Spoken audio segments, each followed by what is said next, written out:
비상계엄 발령과 해제까지 비상계엄 사태 이후 전국이 요동치고 지역사회 파장도 만만치 않습니다. 더불어민주당 등 야6당은 어제 윤 대통령의 탄핵 소추안을 국회에 제출했습니다. 당장 오는 7일 오후 국회 본회의에서 표결을 예고했습니다. 부산에서도 현 시국과 관련해 시민사회 정당 대표자 비상회의가 꾸려졌습니다. 노정현 공동대표 함께 얘기 나눠보겠습니다. 예, 오랜만입니다. 어서 오십시오. 네, 안녕하십니까. 대통령이 비상계엄을 선포를 하면서 종북 세력, 반국가 세력 척결을 얘기하면서 헌정소를 위한 것이라고 했습니다. 자, 이번 비상계엄 선포 해제 과정 보면서 어떻게 보셨습니까? 예, 누구도 상상하지 못한 일을 벌인 것 아니겠습니까? 저는 비상계엄을 선포한 것도 충격적이었지만 국민들의 저항에 의해서 실패를 하고도 아직까지도 사과나 반성은커녕 자신은 잘못한 것이 없다는 입장을 고수하고 있는 것이 더 놀랍습니다. 구중궁궐에 갇혀서 동떨어진 생각을 하면서 살고 정말 정상적인 판단을 할 수 없는 저런 사람이 대한민국의 국정을 결정하고 군 통수권을 쥐고 있었다는 사실이 너무나 답답하고요. 그래서 이 황당무계한 사건이 왜 발생했는지 원인 분석도 중요하지만은 그것보다 그에 앞서서 윤석열 대통령의 직무를 하루라도 빨리 정지시켜야 된다. 왜냐하면 지금 많지 않은 사람을 시동 걸린 운전석에 앉혀놓은 것과 같은 상황이거든요. 제2의 계엄을 시도할 수도 있고 어떤 일을 벌일지도 모른다. 이런 끔찍한 상상을 우리 국민들이 아마 저와 비슷한 감정을 느끼고 계실 거라고 생각합니다. 지금 방금 제2계엄을 말씀하셨는데 현실적으로 할 수는 있는 겁니까, 그걸? 가능하죠. 지금 대통령이 그래서 집권 정지를 빨리 시켜야 된다라는 겁니다. 얼마든지 그런 일들을 벌일 수 있고 지금 뭐 뉴스를 통해서 보고 계시겠지만 정말 놀랍지 않습니까? 사성 장군이 자신이 계엄 사령관인데도 언론을 통해서 계엄이 선포되는 걸 보고 자신이 계엄 사령관인 걸 알았다고 하지 않습니까? 그 정도로 대통령과 그 예스맨들이 언제든지 일을 벌일 수 있는 상황이다 이렇게 보고 알겠습니다. 있습니다. 지난 8월 진보당이 윤 대통령 탄핵을 당론으로 정했습니다. 또 뭐 공동대표께서는 진보당 부산시당위원장도 맡고 계신데 부산에서 동남풍 일으키겠다면서 퇴진운동을 주도하고 있습니다. 왜 부산이냐는 질문이 따를 수밖에 없어요. 전국적으로 민주진보 세력이 약진을 거듭하고 있습니다. 이번 총선에서는 뭐 192석이라고 하는 정말 압도적인 의석을 국민들께서 야당에 몰아주셨는데 그런데 부산은 거꾸로 가고 있습니다.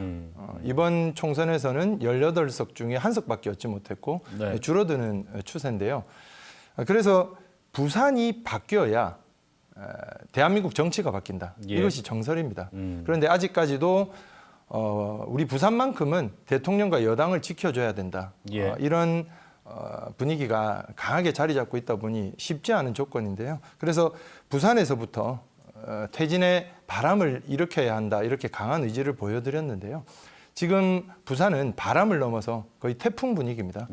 바닥 민심이 윤석열로부터 돌아서고 있고 국민의힘 지지층도 상당히 붕괴되고 있는 상황이기 때문에 큰 변화를 큰 변화가 예고되고 있다고 그러니까 말씀드릴 수 있습니다. 부산의 시작은 그 어떤 우리 정치의 전환점, 터닝 포인트에 있어서 맞습니다. 캐스팅 보트 역할을 할 수 있는 곳이라고 판단을 했다는 말씀이죠. 그렇죠. 지금 그 윤석열 탄핵 표결에서도 사실 키를 쥐고 있는 것은 부산, 울산, 경남 지역입니다. 어제 오전에 비상계엄 사태 이후에 부산 시민사회 정당 대표자 비상회의가 있었는데 공조체제 들어가기로 했다고 들었는데 구체적인 합의 사안들이 좀 나왔는지가 궁금해요.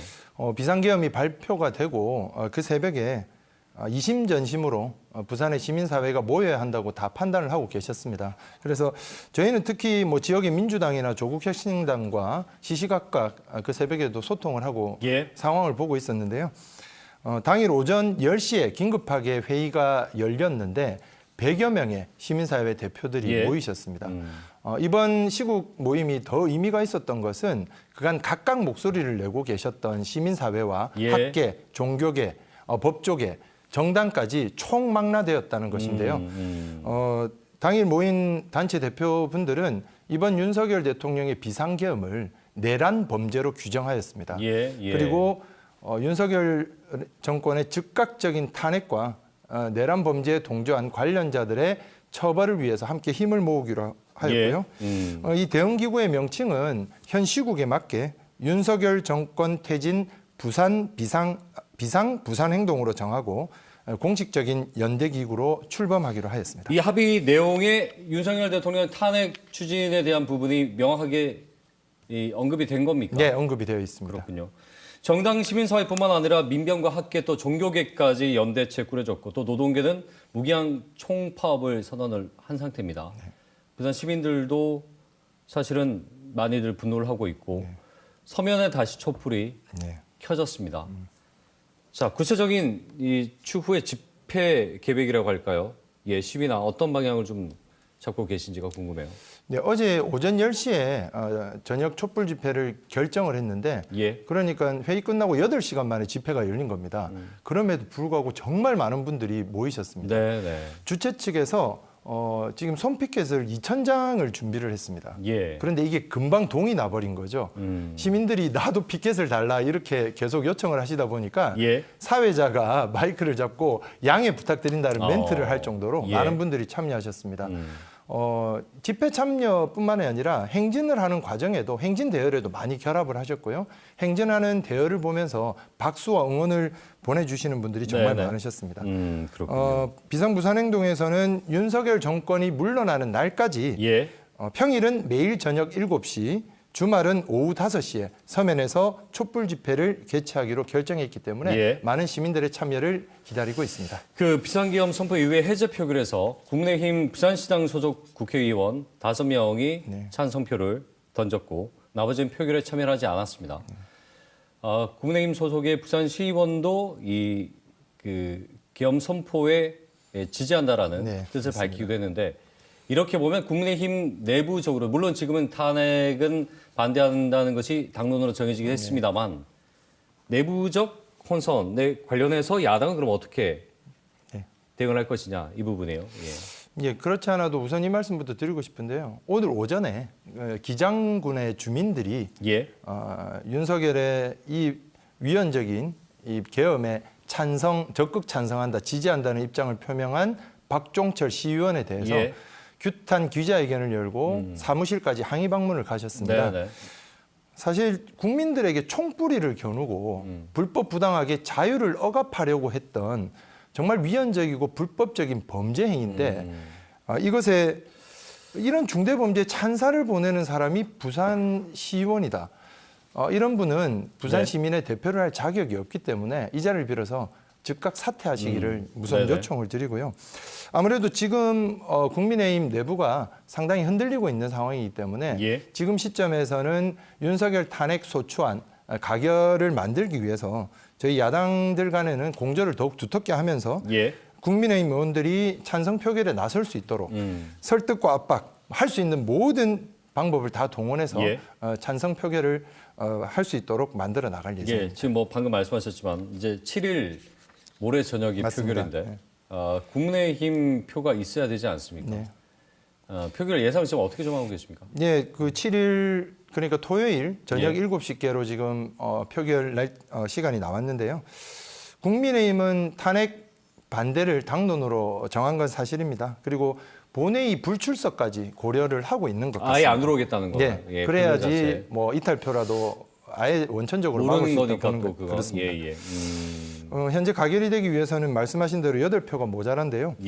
그런데 저는 이 탄핵 소추안이 반드시 찬성 의결될 것이라고 좀 확신을 합니다. 왜냐하면 여당의 대표인 한동훈 대표가 직접 이번 비상계엄을 위헌 불법이라고 규정한 바가 있습니다. 아무리 자당 소속의 대통령이라고 하더라도 헌정 파괴 내란 범죄를 옹호할 수는 없는 것이라고 생각하고요. 저는 그 윤석열 대통령이 벌인 일이 내란죄로 처벌받을 것이라고 보는데요.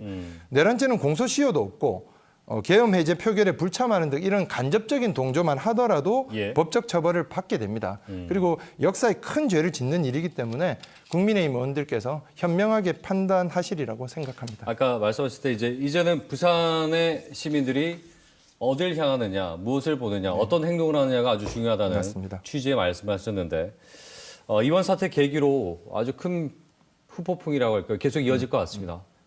전망을 어떻게 전망하고 계십니까? 말씀 주셨지만 부산 지역 18명의 국회의원 중에 5분이 계엄 해제에 의결에 참여를 하셨습니다. 예. 근데 참여하지 않으셨거나 못하신 13분도 지금 심경이 복잡할 겁니다. 왜냐하면 지금 바닥 민심이 국민의힘 지지자지만 이건 아니지 않느냐. 예. 윤석열은 아닌 것 같다. 그리고 이번에 비상계엄까지 선포하는 걸 보면서 이것만큼은 못 참아 넘기겠다. 네. 그래서 지지층이 상당히 이탈을 하고 있습니다. 정치인들도 이런 내란 범죄에 동조했다는 이력을 가지고 앞으로 정치를 해나갈 수는 없는 예. 것 아니겠습니까? 그래서 여권은 지금 분열이 불을 보듯 뻔한 상황으로 예. 흘러가고 있다고 보고요. 반면에 우리 국민들께서는 지금 탄핵에 대한 의지와 여론이 높고 네. 야당도 공조와 협력이 매우 높은 수준으로 지금 힘이 모아지고 있는 상황이기 때문에 알겠습니다. 앞으로의 선거에서 네. 큰 지각 변동이 일어날 것으로 확신하고 있습니다. 부산의 부망정을 통해서 18년간 이어진 박정희 정권, 군사 정권을 또 무너뜨린 도시만큼 앞으로 어떤 모습들이 나올지도 지켜봐야 될 일인 거죠. 말씀 여기까지 듣겠습니다. 오늘 고맙습니다. 고맙습니다. 예, 노정현 공동대표와 함께 얘기 나눠봤습니다.